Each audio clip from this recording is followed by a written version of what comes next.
Good morning, everyone. Chill Girl Chrissy here, Alderman in Ward 6. We're here to fuel your mind, body, and soul with goodness. Open up, share, be real, be raw, overcome, let go, and always share the truth. And honored to be here with my senator, Manchester Senator Victoria Sullivan. Thank you so much for being on. Thank you for having me. I love being your senator. Oh my God, I am Ward so 6 grateful. is one of my favorites. So. Oh my God, well, we love you. You won big in Ward 6. I did, yeah. And can you share some of the things that you've been doing? First of all, your show, Right with Courage, is extraordinary. I watched it Thank you. halfway this morning on the way into just always, tune in, find out what's going on in Manchester at your state house. I used to do it with Brittany Ping, who was she abandoned me this week because she was going away to do fun things. How dare she?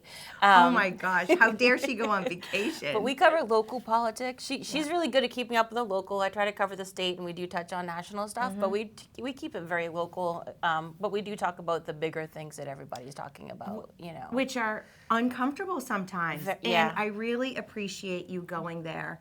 Thank you. Epstein files. Yeah. Just for me, just unacceptable. I'm all about transparency, accountability. It doesn't matter who's in office. We need complete transparency. And a lot of people... And true justice. Really, really... Well, anytime there are children involved, people want justice. Like, they want every person that is involved to be called out. Every single one. And a lot of people feel duped and misled about, things that were said about what we were going to be able to see, things that were going to be released that weren't, that all of a sudden aren't there. And people are really concerned. They want to know the whole story. And, this goes, I'm an equal opportunity sort of surveyor of politics and life. So I don't protect my party. You know what I mean? I don't. But we're similar, right? So we believe in things. That's why I have we belong so much respect for you. To this party because of the values, the guidelines for the party. But we're all people, and people falter.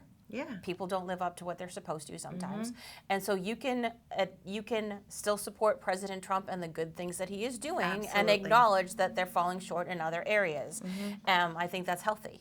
I think it's totally healthy. I think it's actually important because when you really care, you do hold your friends, your loved ones, anyone accountable. Right. Because we all can do better. Right. Yeah. So, we talked about that a little bit last night. And Ken Tassi, of course, the chairman of the MRC, was on last night. I love him too. Great, extraordinary leader. School board member in Ward 6. We really need another extraordinary school board member in Ward 6. Yes. We have one coming. We do? Yes. I'm very excited. I don't know if I can share her name yet. Well, we'll all know next week. So. Yes, exactly. I am thrilled. Lorraine Lenski and Joy and Ken and we all talked with her. And anyways, she's extraordinary. She cares. She's strong. Awesome. She's compassionate, and she's been a leader in our community anyways. That's great. For the children. So the filing period begins next week, July 14th or 15th? July 14th. 14th, okay. Through the 25th. So, but show up early. Don't do what Dan Bergeron did and show up at the very last minute and be like, oops, my clock didn't match. 2 or 3 minutes late? And he was wanted 2 minutes late. Scooch in? Banged on the door, said, let me in, and they said, sorry, these are the rules. And you've got 2 weeks. Right? Yeah. If you're waiting to the last second on Friday because you want something, you want to make some news story or you want people guessing or whatever, and your little plan fails, that's on you. And that's what happened to him. He didn't make it in time. Probably parking, right? You have to... it's not easy to park downtown. If you're going to do that, be in the building somewhere and surprise people by coming down the aisle. Because Joe Lavasser's done that before, but to keep people guessing. But make sure you're in the building. He does keep people guessing. But Dan Bergeron wasn't, so that's how Ken Tassi got elected. And he did a great job on the school board, and I was very disappointed that he wasn't reelected because he really was a voice for parents. Yeah.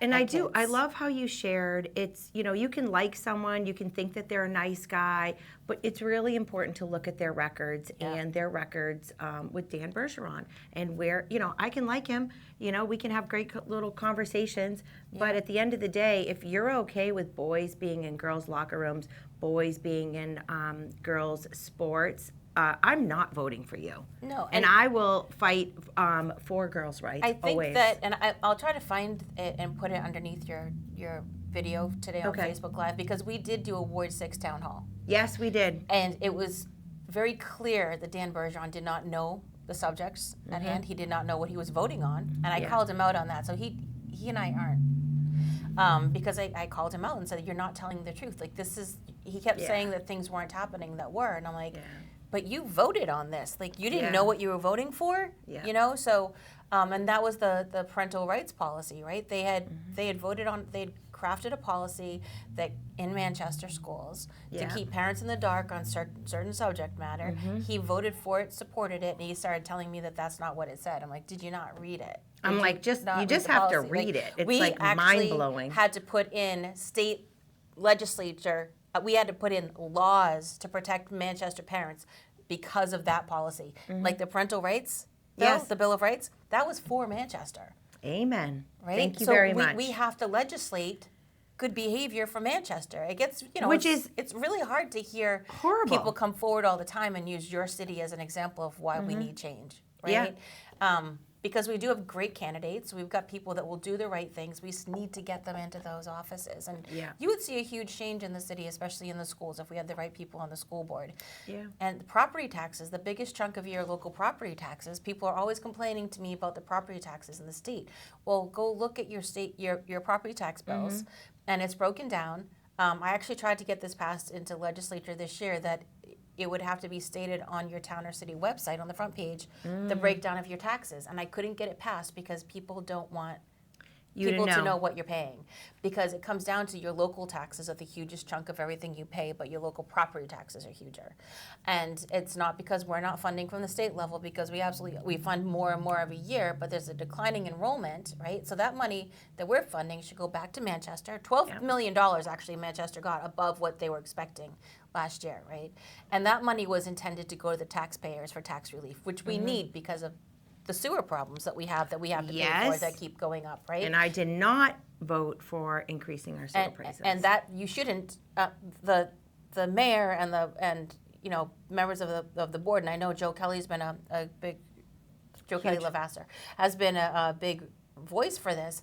You should have pushed back and gone to Pappas and gone to Hassan and gone to Chillin and said, we're not paying this. The federal government's telling us we have to do this, but you're not giving us the money. We're not doing it. Because they can't force you to do that. It's an unfunded mandate.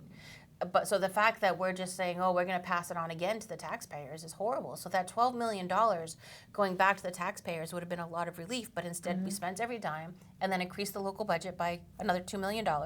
Right, and then when they found out that there was actually a miscalculation, there was a problem with the formula that we had at the state level. It was a new formula, and when it came, there are sometimes unintended consequences. You don't see how things are until they play out.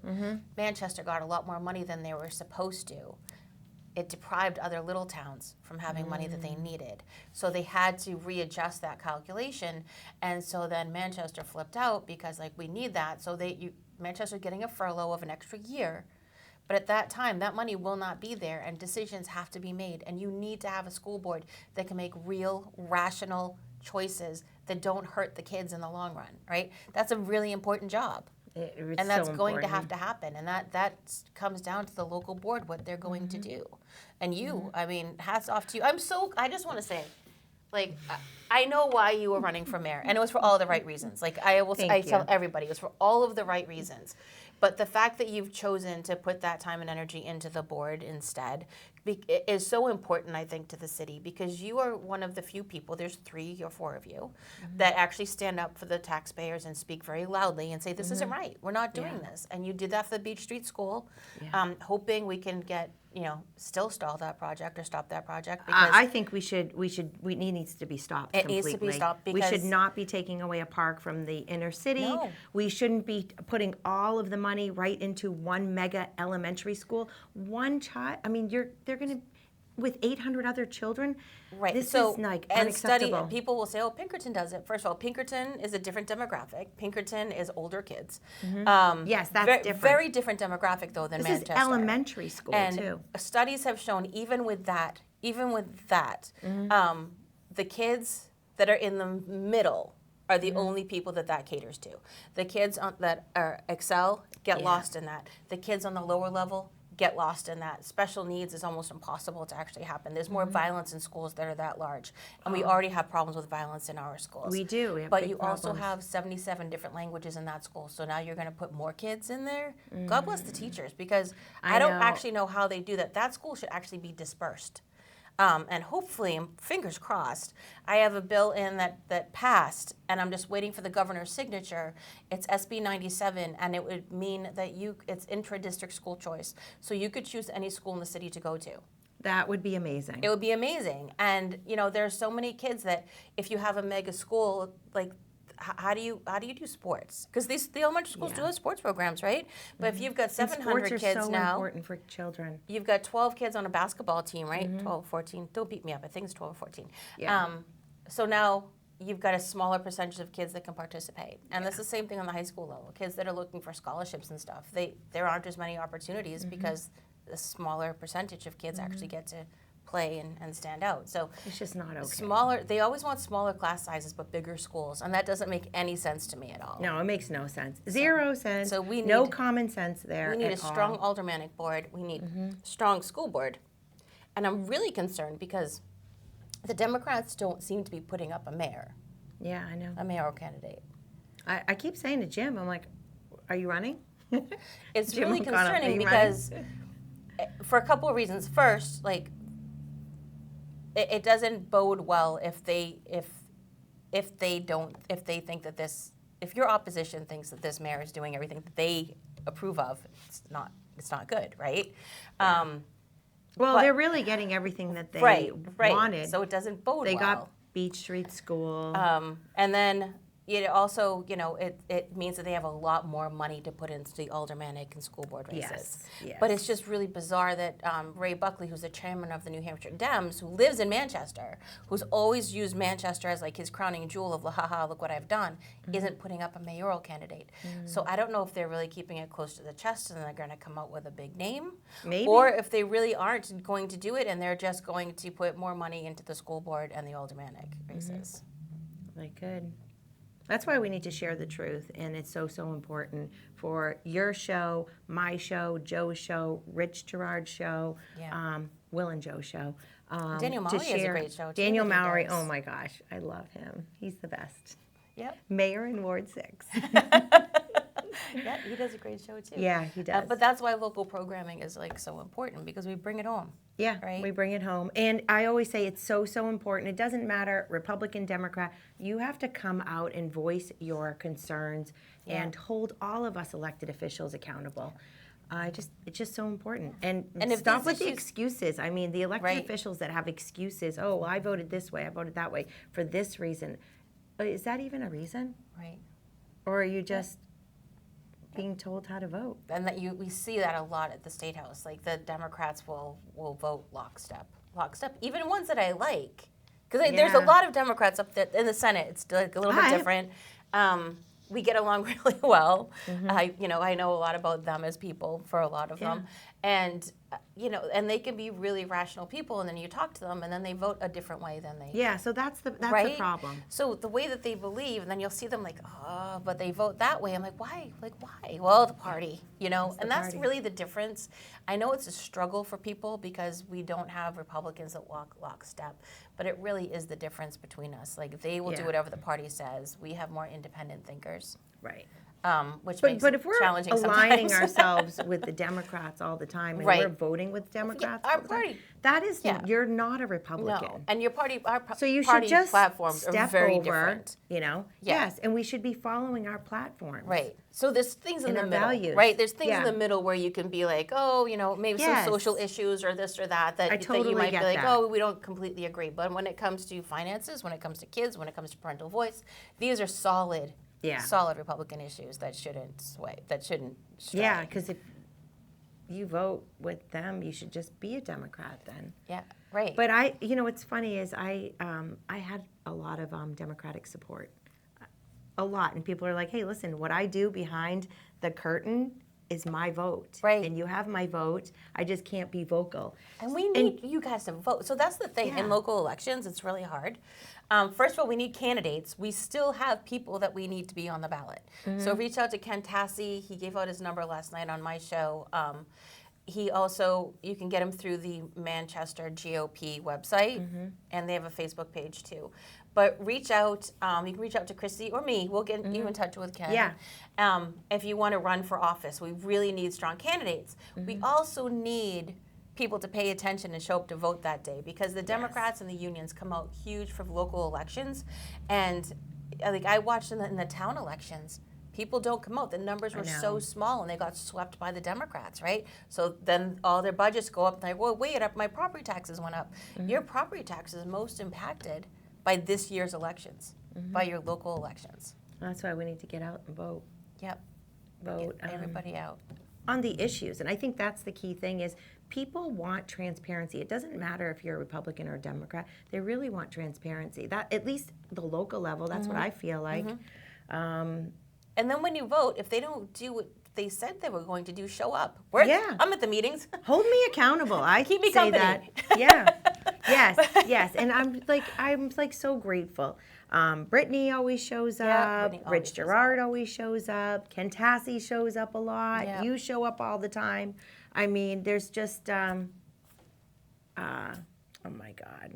Richard Irving shows up I all thank the time. you. Yeah, Richard. That's it. Yeah, he shows up Yes. for everything. Yes, he he's does. awesome. He He's a great does. supporter He of does. his elected officials, and Yeah. he's just a good guy all around. It's so important. And it's important to know what's happening, because so many people would message me, is that really happening? Like in our schools? I'm like, yes, the wheel of power and privilege is in our schools. It's awful. It's unnecessary. It's racist. It divides us up. It tells us who is privileged and who's not privileged. And it creates shame.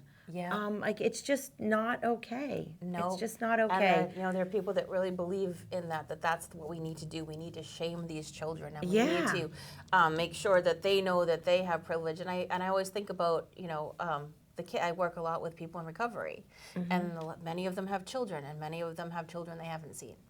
And I think of these kids that are dealing with these life situations, and they're being told that because of their skin color, they have it made. Like they're all set. They're not facing any of these things. They have a leg up in life. And I'm like, that's awful. And I think of the other way too, with these kids that are more blessed with melanin than I.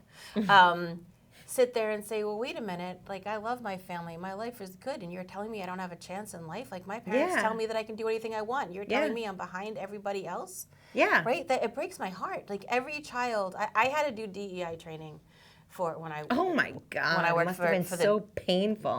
Department of Education. Oh my And God. I was shocked because I had to lie to pass the thing.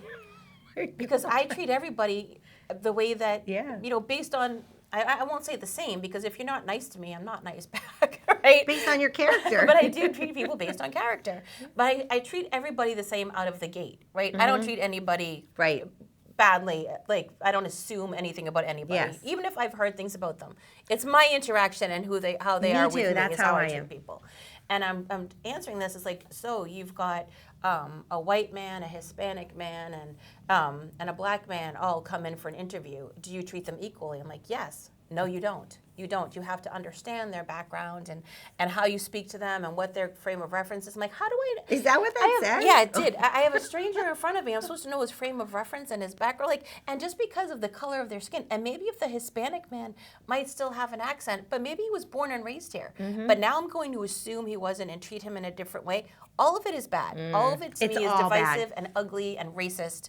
And I treat people with love and respect, unless they give me a reason not to. My dad always said, trust until they give you a reason not to, and that's really how I treat people. And trust is earned as well. It is. You trust from the get-go. Trust from the beginning. But you've got to maintain that trust, right? Yes. It's got to be something that and it sometimes has to be earned back. Yeah. Yeah. That's the harder one. Right, that's the harder one. That is definitely hard. Forgiveness is very, very important, but we need to create healthy boundaries. Yes, 100%, 100%, especially in what we do. Oh my God. It's got to be. But yes, but all of those things are reflective in the kids. We're seeing a huge mental health crisis in the kids right now. And a lot of that has to do with the way that were with COVID. Yeah, it is unacceptable. And it's the administration that never pushed to put the kids back in school. Right. So it is scarring from the schools, not just the schools, because the kids were told, don't be around grandma because your very presence could kill her. It right? was the media, so, they thought that they were the whole nine yards. Were poison, right? Yeah. I have to wear a mask because if I don't wear it up, that I'm going to kill somebody, right? Yeah. So what we put on them through fear, and I'm very blessed because my kids used the Education Freedom Accounts and were in Christian schools at the time. Okay. And, they led through faith and not fear. And that was the whole thing, faith and not fear. We're not going to do stupid things. Right. But we're also not going to instill fear in the children. And they were back in school in the fall. They didn't have, Manchester was the last school to come in. It was a year and a half later. Yeah, when did they come back, actually? It was May, because the governor May of 2021? Yes. And so the governor said that they had to go back to school, and they asked for a waiver because they weren't prepared. And not prepared. Give me a break. During this time, I actually went to the school board and said, hey, this is really bad for the kids. You guys are looking through this very, very small lens of sickness, and you're not looking at what is happening around these kids socially, or how it's impacting their learning or anything else, right? And what you need to do is get them all in school at least a half a day. So I presented a plan to the school board that said You're amazing. You would have all the kids in school a half a day, right? Just like you did in kindergarten. Some would be morning, some would be afternoon, right? Is it tricky? Yep, there was logistics you had to figure out. But in times like this, you have to figure it out. That way, every kid that needed a meal was in the building. Every kid that needed heat was in the building. Every kid that needed to be in front of an adult, because they might be in an unsafe situation, was in the building in front of an adult. And Joyce Craig completely dismissed it. The school board didn't even discuss it. They just chose to keep the kids out. Right, so that it really took its toll on the kids. That and the social and emotional learning stuff, this DEI, this all takes a toll on their mental health. And then what does the school say? Well, we're going to build this mega Beach Street school. We're going to put a health clinic in it because we have mental health crisis among the kids that we created. Which they created. But we're going to, but trust us to fix it, right? So all of it is bad. And they're not being transparent. About the cost of it. Yes. Yep. And about what they actually going to do. Teach. And the teacher training that people do not want. And they're tired of this divisive DEI. When you're not allowed to talk about it. Well, if you're not allowed to talk about it, maybe you shouldn't be doing it. Right. Have you ever thought about that? Yep. But the teachers get vilified if they speak out. So luckily, they have you, they have me, and other people that will speak up for them. It's the teachers union that really crushes them. And before us, I always post videos on my public page, Victoria Sullivan. And when things happen in committee, I post them. And during the discussion about the Parental Bill of Rights, we had the teachers union president come out and was saying, how dangerous it is because parents are just dangerous. Parents are just inherently dangerous. You can't trust parents. So I asked her, I said, during these conversations, this is what we always hear. Like, all the teachers can be trusted. All of the parents are bad. Like, there are no absolutes. There are great teachers, but there are bad teachers. There are great parents. There are bad parents. Like, there are bad people in everything. Yes, and great good people and bad in in everything. So I said to her, I'm tired of this conversation where parents are just completely vilified all the time. Can you please tell me how many teachers have been accused or convicted in the state of New Hampshire of sexually abusing a child? and she refused to answer, and she won't take questions of me now. Wow. And just mind you, like, it was not Maxine Mosley, because she was the president of a different union. Okay. But Maxine, I'm hearing, is going to run again for school board or she gonna? alderman or something in Ward 6. Yeah. So Maxine Mosley is very involved in the union, or was very involved in the union. That's the mentality that you will be bringing into the school board or into the city if she is elected. This is what at the beginning of before I won my special election, I had people messaging me, calling me that I didn't know, saying, you have to win. You have to win. And I'm like, okay, I'm going to try. I'm going to do my best. I didn't even know you yet, and I was knocking doors for you and holding signs. I was like, this woman has to win. She has to win. She has to win. And they're like, we've experienced her, and she is not good. And I'm like, oh my God. And these are people that are in the school district that were coming to me. And I'm like, okay. I'm like, I don't even know anything. There's about, so many teachers that do you know what I mean? It's pretty bad Yep. when you're in that community, that school district community, and they're saying, there are so many teachers that she reach can't out win. to me too, that actually support the education freedom accounts, that Yep. support a lot of what we're doing with parental rights, a lot of this, and they need voices on the school board. Yeah. Not the voices they have. They need real voices on the school board, because they are suppressed. They are not. If the late great Barbara Shaw was a teacher, and I remember her telling me the things that the union used to do to her daughter, who was a teacher. When Barbara would vote certain ways in the state house, if she voted for education freedom, what they did. So they're ruthless, and we really need to be a voice for the teachers too. Yes, 100%. Yeah. And I had a lovely conversation with Jim O'Connell the other day, and we were talking because he's helping me out with something at McLaughlin, and he's like, yeah, I actually, when people have retired, teachers have retired, they say all of these things. And he's like, well, why didn't you tell me that before? He's like, and they're like, well, because I'll get in trouble. And so we had that nice dialogue the other day, and I'm like, see, this is what I'm talking about. I'm a vault for those people that are blacklisted. Unfortunately, though, Jim O'Connell continues to vote the same way. Well, hopefully, right? No. hopefully. Well, he was the architect of that parental rights. Oh my God. Well, we've discussed it, and we're gonna battle it out with the Wheel of Power and Privilege, him and I, some more. Yeah. But yeah, maybe I can have him on the show and we can talk about it. I will watch that. Maybe you can come on with us. Maybe. Well, anyway, I'm always hopeful, because to me, a good cup of coffee and great conversation. There would be fireworks with O'Connell and Sullivan. That would be a show to watch. All right. Well, I'm definitely tuning in. I'm definitely grabbing my popcorn.